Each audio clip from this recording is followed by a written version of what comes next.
This is the Washington Times front page for Wednesday, August 14th, 2024. Thanks for joining us. I'm George Gerbo. U.S. states are moving to ban food additives viewed as harmful, setting up a clash with industry groups and making parts of the nation align with European countries that have long banned certain chemicals. Tom Howe reports the Illinois Food Safety Act would prohibit the sale of brominated vegetable oil, which is a flavor stabilizer in citrus sodas, and preservatives such as propylparaben and potassium bromate, which are used in baked goods. The substances have been described as possible carcinogens or could pose thyroid problems. The bill also targets red dye number 3, citing studies that show high amounts can cause cancer in lab animals. The legislation has advanced in the Illinois State Senate and is awaiting action in the Illinois House. A pending bill in New York would ban the quartet of substances targeted by Illinois, in addition to 3 others, including titanium dioxide. If the bill passes, the ban will take effect next year. The legal battle over the Food and Drug Administration's approval of the abortion pill is not dead, even after the Supreme Court ducked the issue in June. In the coming weeks, Alex Swoyer reports Kansas, Idaho, and Missouri will resume their challenge of the FDA's approval of mifepristone. Their case has been on hold in anticipation of a Supreme Court ruling. The states claim economic harm from the increase in chemical abortions because Medicaid recipients experiencing complications must visit emergency rooms. Senate Republicans have launched inquiries into the Biden administration's response to protests that vandalized the area in front of Washington's Union Station last month. In a letter to the director of the National Park Service, Mallory Wilson reports Texas Senator Ted Cruz is seeking answers about the failure to deploy adequate resources to prevent the vandalism. The Park Service governs and is responsible for most of the parkland between Union Station and the U.S. Capitol.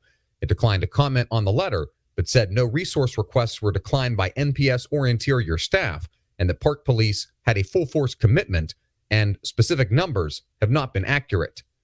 The protests, which included clashes with police, pro-Hamas graffiti scrawled on monuments, and the burning of an American flag flown outside the station, came during Israeli Prime Minister Benjamin Netanyahu's visit to Washington and address to Congress last month. President Biden and Vice President Harris insist crime rates are dropping. Their problem is that people have doubts. Stephen Dinan reports survey after survey shows that Americans think the country is less safe now than it was a year ago or 5 years ago, but the reality is far more complicated. Analysts examined 2 big data sets. One, held by the FBI, collects crimes reported by police departments nationwide. That measure shows a drop in overall crime rates from a peak during the early days of the COVID-19 pandemic. The other is held by the Bureau of Justice Statistics, which conducts a massive annual poll asking roughly 240,000 Americans whether they were affected by crime. That poll, the National Crime Victimization Survey, says crime was rising under President Biden. And finally, the commander of U.S. Strategic Command says American forces prohibit the use of artificial intelligence to authorize nuclear weapons operations, even though adversaries China and Russia may not.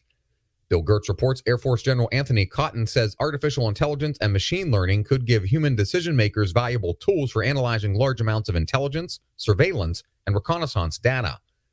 In June, the White House revealed that the Chinese government said it wouldn't match a Biden administration policy of restricting the use of artificial intelligence in decisions about the use of nuclear arms. Find all of today's front page stories at WashingtonTimes.com/front page or on the Washington Times app, and find us wherever you get your podcasts. You can also find us on social media at Wash Times for breaking news, sports, commentary, and more. And a quick programming note, the front page will be off this Thursday and Friday, August 15th and 16th, and will return on Monday, August 19th. For the Washington Times, I'm George Gerbo.